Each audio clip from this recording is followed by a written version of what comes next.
pas manger, ne peuvent pas donner chaque jour à leur organisme les quantités de vitamines, d'oligo-éléments et même d'eau nécessaires à son bon fonctionnement. On va placer alors ces malades sous nutrition artificielle quand une digestion normale n'est plus possible, que ce soit temporaire ou définitif. Alors on va quand même rappeler un petit peu la digestion. La digestion normale passe d'abord par la bouche, bien sûr, avec la mastication et l'imprégnation des aliments par la salive. Ensuite, on va se retrouver dans l'estomac. Ici, là, les aliments sont digérés grâce au sucre. Ce sont des liquides produits par l'estomac, le pancréas et la vésicule biliaire. Les aliments sont réduits en bouillie et chaque nutriment, protéines, lipides, glucides, est isolé. Ensuite, ça va passer dans le duodénum ici et puis dans tout l'intestin. Là, les intestins vont réabsorber ce dont le corps a besoin. Donc, depuis la bouche jusqu'à la fin des intestins, chaque perturbation peut empêcher une digestion normale. La nutrition artificielle peut se faire de deux façons. La première, c'est ce qu'on appelle la nutrition entérale. En fait, on va aller mettre une petite sonde comme ça, qu'on va passer dans le nez ici, et qui va aller descendre directement jusqu'à l'estomac. Et cette sonde-là sera reliée à une poche comme ça, qui renferme un liquide avec tous les nutriments nécessaires. Donc de là, on ira directement dans l'estomac. Alors ça, c'est la nutrition entérale dans l'intestin. Maintenant, on va parler de la nutrition parentérale, ça vient du grec para qui signifie à côté et entéron qui signifie intestin. Et c'est ça dont nous allons nous intéresser aujourd'hui. Et ça, on va apporter les nutriments directement dans le sang et non plus dans le tube digestif. Ils sont envoyés dans une veine par perfusion, par le biais d'un matériel un petit peu compliqué. Un matériel qui va être posé dans la veine par un chirurgien au bloc opératoire sous anesthésie locale ou générale. Il faut savoir qu'on peut utiliser les veines superficielles, celles qui sont directement accessibles pratiquement sous la peau. Si la durée prévue de cette alimentation artificielle est inférieure à 3 semaines, malheureusement, parfois, la nutrition parentérale doit être plus longue. On va donc poser ce matériel, ce cathéter, dans une veine profonde. Alors, le plus souvent, on va le poser, on va le voir ici, dans ce qu'on appelle la veine cave. Alors, on a deux veines caves, on en a une inférieure, une supérieure. Voilà, c'est cette grosse veine, notamment la veine cave inférieure que vous voyez ici. Tout ça va dépendre de la durée prévisible du traitement et de la maladie. Et ce type de nutrition est indiqué en premier lieu quand il y a une insuffisance intestinale, quand les intestins sont incapables d'assurer leur rôle, comme chez les grands brûlés, ou en cas de dénutrition sévère. Et puis on peut également la faire avant une intervention importante ou en cas de traitement agressif, par exemple dans le cas de cancer ou d'infection à VIH, également en cas d'infection généralisée ou lors d'inflammation chronique des intestins, dans ce qu'on appelle par exemple la maladie de Crohn, on va en reparler tout à l'heure. Le contenu de la poche de nutrition parentérale doit être complet et contenir des substrats énergétiques, de l'eau, des sels, des oligo-éléments et des vitamines.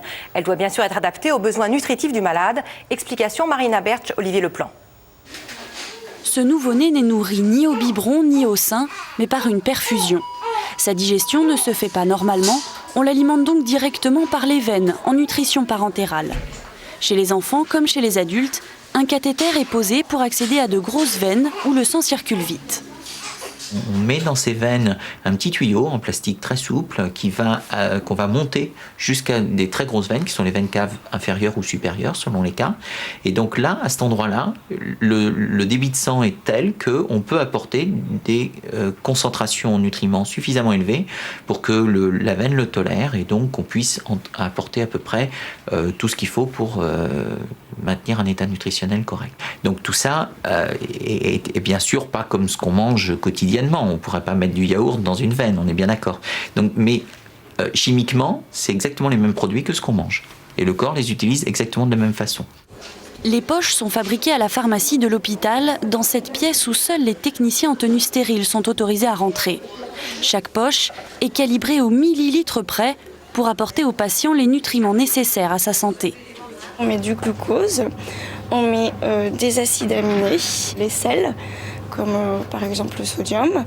On va également mettre des oligo-éléments pour le cuivre, le zinc, le sélénium et finalement il va y avoir des vitamines. Les poches que nous fabriquons, elles sont entre guillemets dites à la carte parce qu'on les fabrique donc en fonction du patient et tous les jours pour chaque patient il peut y avoir des poches différentes. Si vous vous approchez trop, que vous lui déstérilisez son champ, vous êtes obligé de recommencer. D'accord. La nutrition parentérale se fait souvent à la maison. Aujourd'hui, la mère et la grand-mère d'une petite patiente répètent sur une poupée en plastique avec l'infirmière les gestes et les précautions d'hygiène élémentaires à adopter. Mais la nutrition parentérale étant souvent temporaire, pour le patient, il va aussi falloir petit à petit apprendre ou réapprendre le goût des aliments. Le sens du goût persiste, simplement il y a un désinvestissement pour tout ce qui est autour de la bouche, de manipuler les aliments, de les goûter, de les tester, aussi bien en texture qu'en goût. Les enfants qui ont des assistances nutritionnelles prolongées ont ces difficultés et donc il faut pratiquement une rééducation de comment manger. Si la nutrition parentérale doit être poursuivie à la maison sur une longue période, les visites à l'hôpital sont obligatoires pour vérifier le bon dosage des poches et donc l'apport en nutriments le plus complet possible.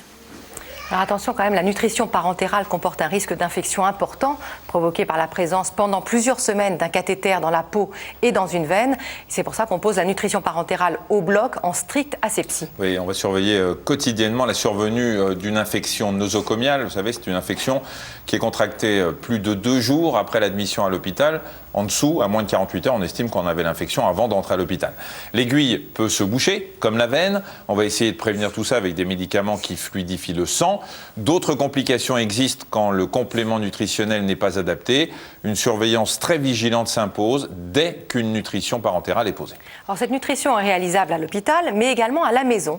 Il faut adapter sa vie et prendre des précautions très importantes. C'est le cas de Morgane, qui est atteinte de la maladie de Crohn, donc cette inflammation chronique des intestins. 2 fois par semaine, elle transforme sa chambre en univers stérile pour préparer sa parentérale. Marina Berch et Delphine Parek-Miller l'ont rencontrée.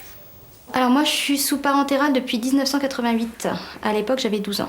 À l'origine j'ai une maladie de Crohn depuis l'âge de 7 ans. Donc j'avais perdu énormément de poids. Maladie de Crohn c'est une maladie inflammatoire du tube digestif en fait. Et donc ça allait pas du tout, j'avais perdu du poids. Je faisais 1m17 pour 17 kg à 7 ans. Je suis perfusée 2 fois par semaine. Si j'ai pas ça, je suis complètement déshydratée. En fait, j'ai des grosses baisses de potassium, donc je peux très bien tomber dans les pommes. Parce qu'en fait, comme j'ai plus qu'un mètre d'intestin, j'absorbe 60% à peu près de ce que je mange. Donc il y a forcément des vitamines que j'absorbe pas, il y a du magnésium, je l'absorbe pas bien non plus, du calcium. Donc tout ça, c'est plein de vitamines, plein de calcium, magnésium, donc ça m'aide à tenir le coup, quoi. Ça n'a pas toujours été évident, parce que c'est vrai que quand on voit les copains qui vont en voyage de fin d'année, ils vont en Angleterre, ils vont partout, et puis que vous pouvez pas y aller parce que vous avez tout votre matériel et tout. Plus quand vous êtes fatigué, vous êtes malade, surtout moi avec un Crohn, c'est vrai que je fatigue très très vite. Et j'ai des problèmes musculaires, j'ai des problèmes osseux, donc c'est vrai que quand vous avez dispensé de sport, qu'il y a plein de choses que vous pouvez pas faire dans la vie, on a souvent un regard un petit peu... pas toujours sympa, et ils vous laissent toujours un petit peu à part en général, quoi.